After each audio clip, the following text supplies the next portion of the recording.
Bonjour, bienvenue sur les clés du discernement. J'ai décidé de clôturer mon travail sur cette chaîne en résumant son contenu au travers d'une mini-série de 4 vidéos, de 113 à 116. Au départ, je pensais faire une vidéo unique de clôture et puis comme toujours, je me suis rendu compte qu'elle allait faire 2 heures, hein, et que ce n'est pas possible, ne serait-ce que pour mon vieil ordinateur, ou le temps, aussi, hein, après pour mettre en ligne, un tel fichier.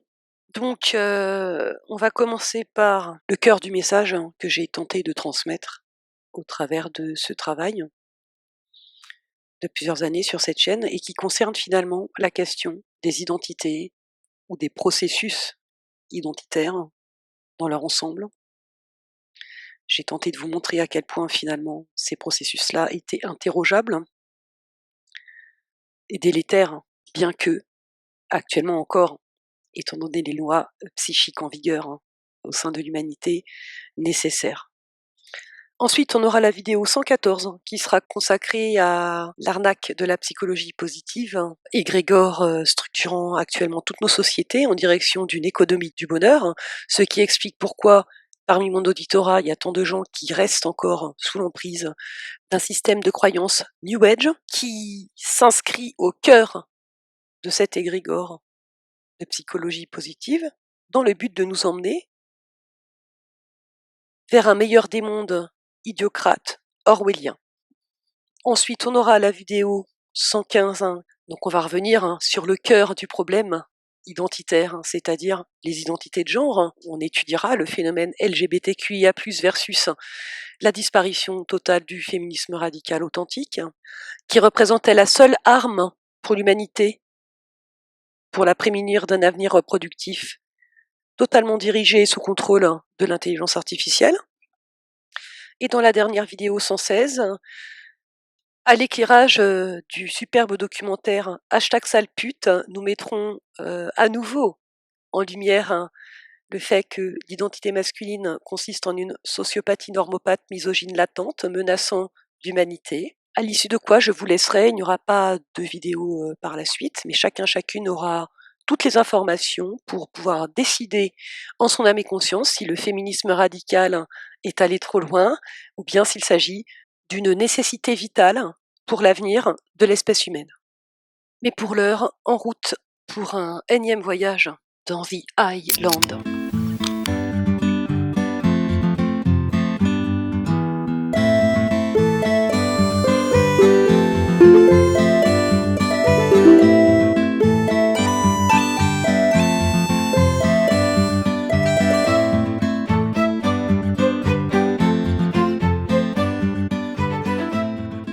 Alors pour que vous compreniez bien le rapport avec l'angle de vue qui est le mien, qui est entre guillemets spirituel, je vais être obligée de vous lire la définition mathématique de ce qu'est une identité, puisque nous sommes dans un univers numérique, hein, et mental.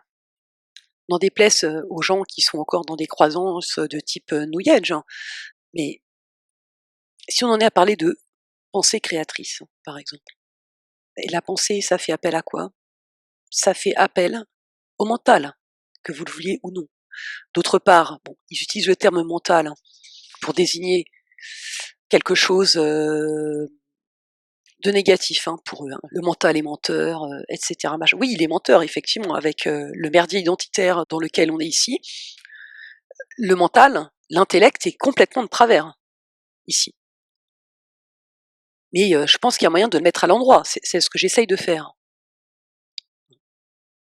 L'intellect, lorsqu'il n'est pas de travers, je pense qu'il a vraiment son mot à dire pour décrire ce monde, et surtout les errances de ce monde, et pourquoi ça va mal, et pourquoi ça ne peut que continuer à aller mal, dans l'état actuel des choses.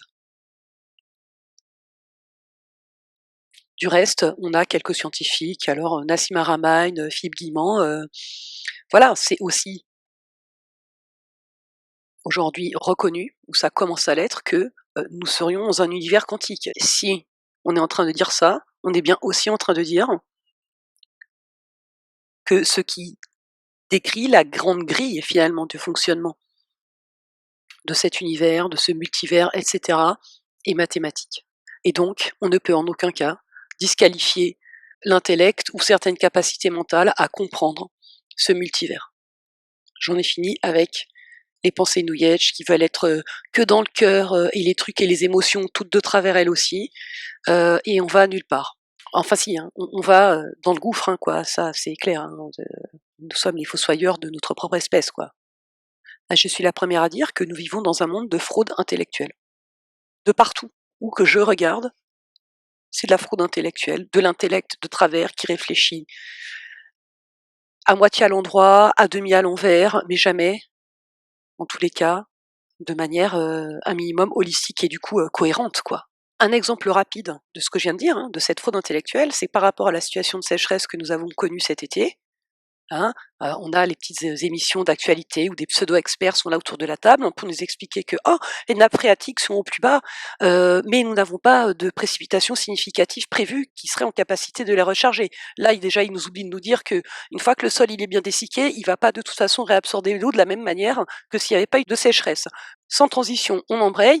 Oui, alors c'est un vrai problème pour l'agriculture, tout ça, etc. Et puis pour l'économie aussi, du coup, il faut absolument être en faveur des bassines et des grands ouvrages de retenue des eaux de pluie, hein, et éviter qu'elles partent à la mer. Mais en même temps, j'ai envie de dire, c'est bien en faisant ce trajet-là qu'elle est susceptible de s'infiltrer et d'aller recharger une nappe phréatique. Mais ça, en fait, faut l'empêcher, parce que non mais on marche sur la tête. Dans le même espace-temps, tout ça est dit et affirmé avec le crédit de gens experts, en veux-tu, en voilà.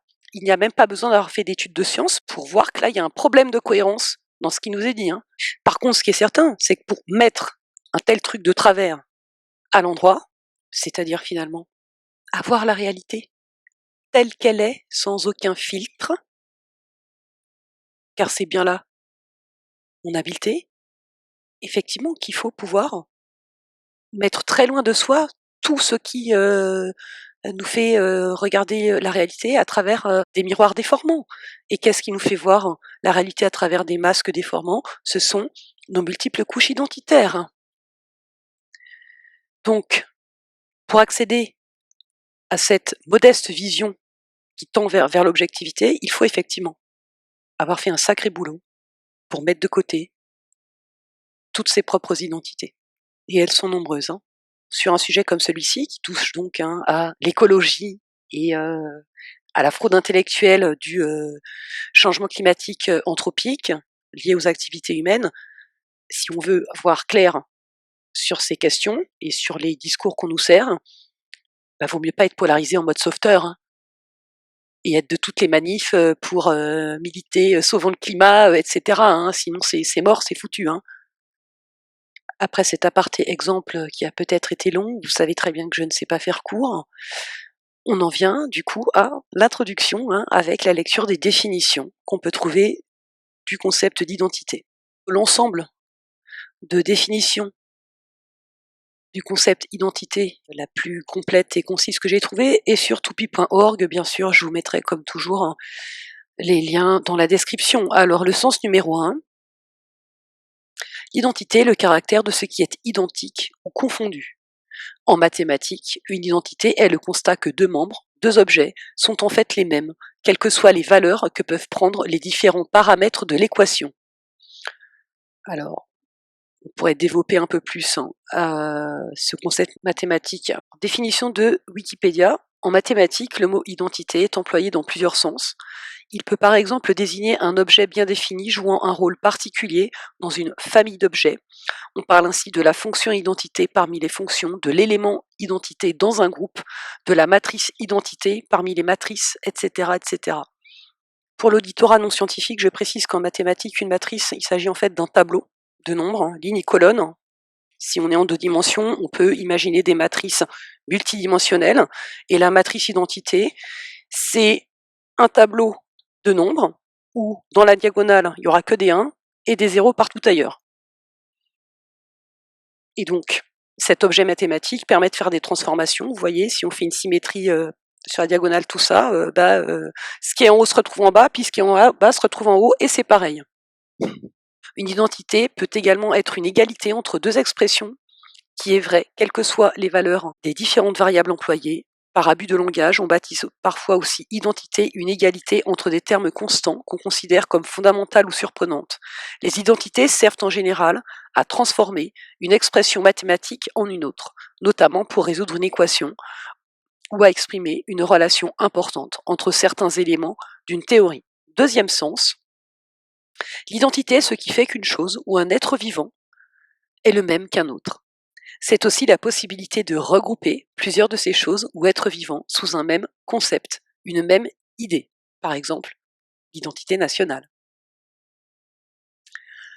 Sens numéro 3, au sens psychologique des sciences humaines, l'identité est ce qui permet de différencier, sans confusion possible, une personne, un animal ou une chose des autres. Exemple, carte d'identité, photo d'identité. Ces informations permettent d'individualiser quelqu'un, nom, prénom, filiation, date et lieu de naissance, empreinte digitale, empreinte génétique, numérique, même bientôt, etc. En psychologie, l'identité est la conscience que l'on a soi-même, ainsi que par la reconnaissance des autres de ce que l'on est, de son moi. Elle permet à l'individu de percevoir ce qu'il a d'unique, de singulier, c'est-à-dire son individualité. Donc sous une apparente complexité de concepts intellectuels recouvrant des domaines aussi différents que les mathématiques et la psychologie, quand on arrive à pas trop se faire beurrer les lunettes, voilà ce qu'il faut retenir. Rôle, famille, transformation, confondre, y compris des êtres vivants qui sont différents, tant sur le plan des paramètres intérieurs que extérieurs. On peut faire comme si des êtres vivants étaient parfaitement identiques, donc interchangeables, tout ceci dans le but de conceptualiser et donc standardiser le vivant. Et enfin, d'un point de vue psychologique, plus grande fumisterie possible, l'identité serait ce qui permettrait à une individualité singulière de se percevoir comme telle. Rien n'est plus faux. Le processus de construction d'une identité consiste en une série d'épreuves d'intégration à l'issue desquelles le membre aspirant sera adoubé par le groupe à condition qu'il soit capable de produire les comportements attendus du système de valeurs de ce groupe identitaire. Si l'aspirant ou aspirante échoue à produire les comportements adéquats, une série de brimades sont mises en place, ce qui initie et entretient le programme honte-culpabilité qui sera l'engrenage permettant de déambuler dans le schéma interactionnel tripolaire tel que décrit par le triangle dramatique de Karpman.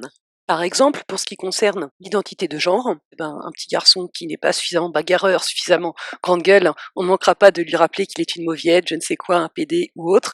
Quant à une petite fille qui sera perçue comme une entre guillemets grande gueule parce que elle refuse en fait les stratégies de silenciation dont elle est l'objet, on ne manquera pas de lui dire qu'elle est un garçon manqué, qu'elle manque de féminité. Sous-entendu, si tu continues dans cette voie et que tu n'es pas sois belle et tais-toi, tu ne trouveras jamais de compagnon. Prédiction qui s'avère juste dans la plupart des cas. Et c'est la raison pour laquelle la plupart des jeunes filles vont souscrire aux stratégies de silenciation à l'adolescence. Le processus de construction identitaire, en son sein, ne laisse aucune place à la diversité et à l'altérité. Et pour ce qui concerne le moteur de la construction d'une instance identitaire, elle se fait toujours par opposition binaire avec une autre instance identitaire portant une valeur différente. Homme, femme, blanc, noir. Donc le processus de construction identitaire relève bien plus de l'endoctrinement et du dressage que d'une quelconque éducation digne de ce nom ou d'un quelconque choix librement consenti par les individus. Donc je vois pas du tout comment dans un tel bazar, une individualité singulière et unique, supposément infinie, éternelle, n'émanant pas uniquement de cette 3D, pourrait se reconnaître et se percevoir comme singulière et unique. Il s'agit donc de standardiser la moindre organisme vivant. Alors bon, pour les humains qui sont légèrement plus compliqués qu'un brin d'herbe, ça prend plus de temps, il faut mettre en place sur des millénaires des histoires auxquelles les gens vont s'identifier, avec des héros à idolâtrer, des dieux à vénérer, que sais-je encore. Donc, je vais le dire différemment ou aller un petit peu plus lentement pour celles et ceux qui ne suivent pas. Il s'agit de nous faire jouer des rôles dans des familles. dans une pièce de théâtre, hein, puisque c'est de ça qu'il s'agit. Hein. Donc, on a plusieurs rôles dans plusieurs familles. La première, bien sûr, c'est notre cellule familiale d'origine, celle par laquelle nous sommes venus prendre corps dans cette réalité de travers, et dans laquelle on acquiert déjà toute une palanquée d'identités. Hein. La première, c'est l'identité de sexe. Hein, ça, c'est fait à l'âge de 3 ans. Maintenant, bien avant l'âge de la puberté, les jeunes sont invités à se poser la question du genre et de leur orientation sexuelle aussi. Et là, l'offre est pléthorique. Hein, LGBTQIA+, et puis si tu te retrouves toujours pas dans tout ça, c'est pas grave, t'as qu'à en créer un nouveau genre aussi. On va également acquérir une identité de classe sociale, une identité raciale, une identité nationale et une identité éventuellement religieuse, hein, s'il y a une pratique ou quoi. Mais si ça, c'est pas présent, qu'on est soi-disant dans une famille laïque, il y aura une identité, je dirais, politique, de système de valeurs, de bien-pensance ou de pensance de travers, qu'importe. Tout ça, déjà, c'est acquis à l'âge de 7 ans. Ensuite, il y a toutes les familles liées à nos cercles sociaux élargis, hein, la profession, les collègues, les amis, les gens qu'on croise dans nos hobbies, dans nos loisirs, etc. Tout ça, donc, pour que chacune de nous soit clairement identifiable, repérable, et donc contrôlable par le chef d'orchestre, intelligence artificielle, ou gouvernement, ou bref, quiconque qui croit être aux manettes du troupeau. Pour résumer, les identités sont les bâtons avec lesquels les bergers rassemblent leurs troupeaux, leurs meutes, leurs hordes, etc. Et les font jouer à battez-vous quand ça les arrange. Tous les phénomènes de construction identitaire, de polarisation identitaire, passent bien sûr par les mécanismes de reconnaissance. Et si on se voit faire dans ces interactions avec les autres, on se rend quand même bien compte que finalement, c'est quoi la transaction, généralement, qu'il y a quand on est en relation les uns avec les autres? C'est qu'on cherche la reconnaissance. En un mot, il s'agit de conforter une de ces instances identitaires. On cherche à valider, à vérifier, est-ce que ces personnes-là, je peux les intégrer comme appartenant à un de mes cercles d'identité que je connais, auquel je peux me référer, etc. Comme ça, j'agrandis en gros ma famille et aussi mon capital social, hein, parce que c'est finalement généralement de ça qu'il s'agit. C'est la raison pour laquelle, dans une conversation entre deux personnes qui ne se connaissent pas, la première chose qu'elles vont tenter de faire, c'est de se mettre d'accord donc sur une identité qui sera l'input du circuit imprimé conversationnel qui convient pour ensuite faire du placement de produit, le produit moi, dans les interactions quotidiennes qui consistent la plupart du temps en tyrannie de la séduction. Ainsi, la plupart des conversations entre personnes qui se connaissent pas commencent par alors tu fais quoi dans la vie, identité professionnelle. Hein, je me suis livrée à quelques expériences d'ailleurs. Quand la personne qui ne vous connaît pas n'arrive à vous ranger dans aucune case identitaire, il n'y a plus de conversation. Hein. S'il y a d'autres gens disponibles pour discuter, assez vite la personne va discuter avec les autres gens parce que en fin de compte, elle est en panne dans son schéma conversationnel parce qu'elle n'a aucune clé identitaire pour estimer la valeur que vous représentez pour elle en termes de capital social. Donc, tout ça nous montre à quel point tout est régi par, en fin de compte, des sous-programmes psychiques, incapables d'inventer et de faire face à la nouveauté. Et ça nous indique également qu'on est vraiment complètement dans un monde de l'avoir et pas du tout dans l'être, hein, puisque les informations échangées lors d'une conversation ne visent absolument pas à répondre à la question qui es-tu, mais qu'est-ce que tu peux m'apporter. Il s'agit d'avoir plein d'identités pour pouvoir, en fin de compte, transactionner hein, avec les autres et capitaliser socialement. Forcément, à l'heure des réseaux sociaux, ça devient quand même vraiment là explicite, hein. Mais il n'y a rien de nouveau. C'était déjà là, simplement les outils réseaux sociaux ne font que accélérer le phénomène, l'amplifier et le révéler pour ce qu'il est et ce qu'il a toujours été. Donc il s'agit toujours dans le mécanisme de reconnaissance de soit se reconnaître, s'assimiler au même, soit se déclarer comme différent. Et c'est binaire, hein, là encore. Dans le premier cas, s'il y a reconnaissance au même, eh bien, on a un sentiment d'appartenance, hein, donc ça vient alimenter le sentiment, le besoin de sécurité. Dans l'autre cas, si on constate une différence, une divergence, en fonction de si elle est plus ou moins acceptable ou tolérable, on va s'hyperpolariser et décider que on est en conflit avec ce qu'on considère comme différent et qu'il faut soit le détruire, soit le réduire, soit l'assimiler. Je pense que l'histoire humaine telle qu'on la connaît regorge d'exemples où la perception d'une identité différente, inconnue, est quand même plutôt immédiatement perçue comme une menace qu'il faut, à tout prix, circonscrire. Ce mécanisme-là, il fonctionne aussi bien entre deux identités différentes, mettons, si on prend la religion, là, juifs et musulmans, hein, ils sont ennemis, voilà, ça ne pose de questions à quasiment personne, tout est pour le pire dans le pire des mondes, mais ça va fonctionner aussi au sein d'un groupe qui partage une même identité.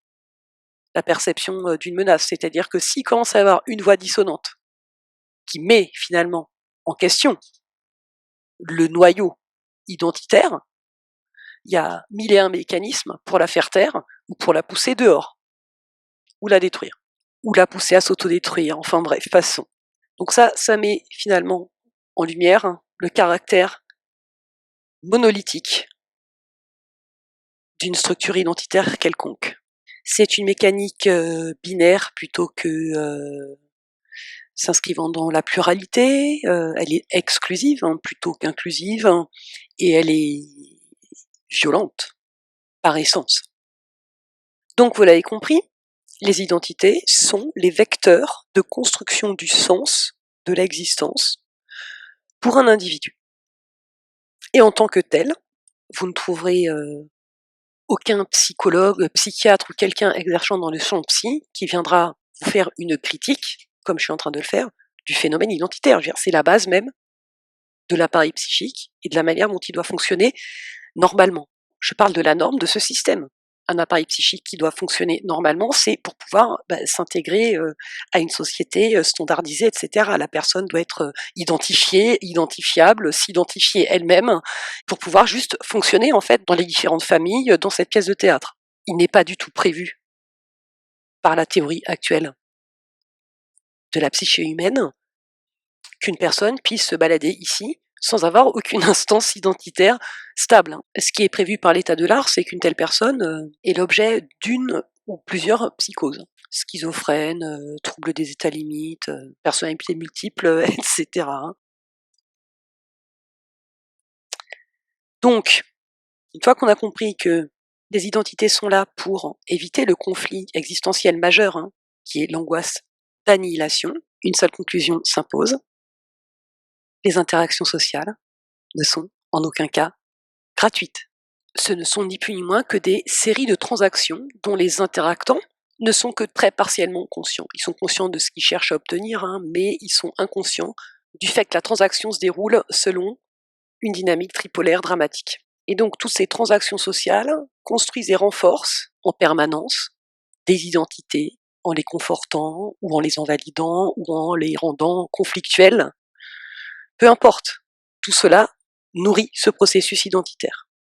Et donc le jeu, ce jeu cosmique qui est autodestructeur, puisque les mécanismes de la reconnaissance de soi-même et des autres sont programmés par une dynamique excessivement simple, tripolaire, décrite par le triangle dramatique de Karpman.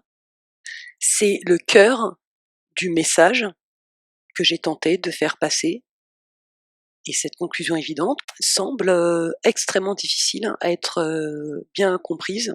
Et en tous les cas, la déconstruction de toutes ces instances identitaires qui manipulent les gens et les rend manipulables à loisir semble impossible à aboutir pour l'humanité actuellement. Et donc, l'avenir de cette humanité, il est plutôt sombre, puisque ces processus de construction identitaire, comme je l'ai dit précédemment, sont d'une extrême violence. Il ne peut pas y avoir de paix, on ne peut pas fantasmer ou avoir de quelconques espoirs de je ne sais quoi, d'éveil, de réveil, de masse critique, de je ne sais combien de gens qui, soi-disant, seraient totalement en conscience et en maîtrise de toutes les identités qu'ils mettent à l'œuvre constamment dans leurs interactions avec eux-mêmes, avec les autres. Je n'y crois pas. Bon, il est certain qu'étant donné la puissance des lois psychiques qui régissent actuellement l'humanité, l'objectif que même une masse critique de gens, ou même quelques-uns, une poignée, réussissent à déconstruire toute leur couche d'oignon identitaire, n'est pas atteignable, à mon sens, hein, au stade où nous en sommes. Mais un objectif peut-être atteignable, pour une poignée de gens, serait déjà qu'ils arrêtent d'interagir avec eux-mêmes et avec les autres selon cette dynamique dramatique. Ce serait déjà une avancée, une évolution considérable. Voilà, donc c'est la conclusion de cette première vidéo et je vous invite à enchaîner sur la suivante, la 114, sur la psychologie positive en tant qu'outil de gouvernance par l'idiocratie.